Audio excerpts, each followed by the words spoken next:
Jinsi walivyofika dimbani katika pambano ya ligi kuu taifa SportPesa, Ulinzi Stars katika uwanja wa nyumbani wa Ulinzi Sports Complex dhidi ya Shabana FC, ikiwa ni pambano la aina yake ligi kuu taifa, wote kwa hakika wakiwa wanafika dimbani baada ya kwenda sare dhidi ya Gor Mahia kwa maana ya Ulinzi, na upande wa pili kwenda sare tasa dhidi ya Kariobangi Sharks kwa maana ya Shabana FC. Vita vikuu vikishuhudiwa katika idara mbalimbali, safu ya ulinzi, idara ya kati na hata safu ya maliziaji. Wycliffe Omondi kwa upande wa Ulinzi Stars au upande wa Shabana FC akijikakamua kadri wake kutibua njama za mpinzani, na hata mchango mkubwa wake mchezaji tegemeo siku zote Austin Odongo ukionekana kwa namna jinsi alivyodhibutu hata hivyo kupasua ukuta wa Ulinzi Stars pasi na mafanikio. Mikwaju hapa na pale,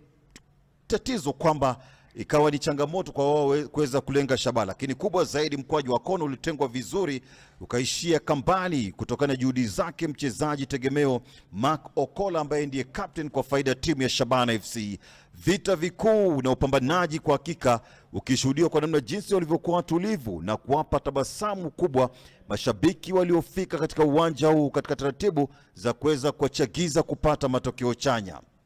Omondi pamoja na mwenzake Kelvin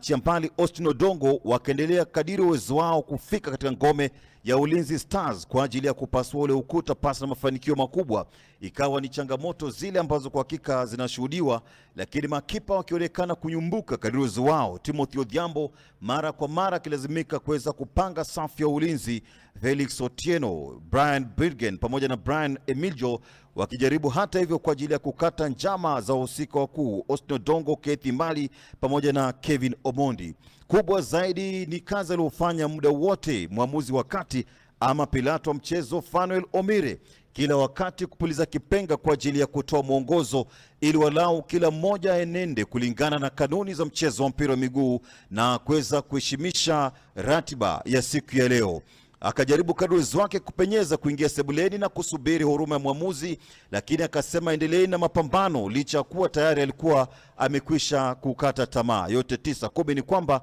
ikawa ni kugota gota makubisha katika ngome ya Ulinzi Stars kadiri ya muda ulivyozidi kuyoyoma, pasi na mafanikio makubwa, hata licha kuwa aliingizwa Bonaventure Mochika, Chiambali Peter Manyika, pasi na mafanikio wakiongeza nguvu na kasi ya kutosha kwa ajili ya kuweza kumbabatiza mlinda mlango mara kwa mara. Kipenga cha mwamuzi kikasikika mara kwa mara kwa ajili ya kuruhusu wale wahusika wakuu kwa ajili ya kuweza kutoa huduma ya kwanza ama uangalizi wa kimatibabu pale ambapo wachezaji walipopata maumivu, nikimrejelea Timothy Odhiambo. Lakini zaidi ya yote ikawa mapambano yaendelee kipindi cha kwanza hadi kipindi cha pili, goli likiwa limesalia ni 1-0 kama ilivyokuwa mwanzo kutokana na jitihada zake mhusika mkuu ambaye alifunga kwa ustadi mkubwa Mark Okola. Bado ikawa ni uwanja wa mapambano na si mapatano hata chembe, viatu vikiuzwa kwa bei rahisi katika idara ya kati, mikwaju ya madhambi ikipigwa moja kwa moja kwa ajili ya kuwapa salamu wadakaji. Ikawa bado ni changamoto, maumivu yakijitokeza, Abda bin Kadabra ikishuhudiwa langoni, lakini ikawa bado ni harakati za Ulinzi Stars kutafuta kurudi mchezoni, angalau kufanya mambo kuwa sawa kama sana kawa pasi na mafanikio yote ile. Waliingizwa wahusika wengine, Danson Kiprono kwa upande wa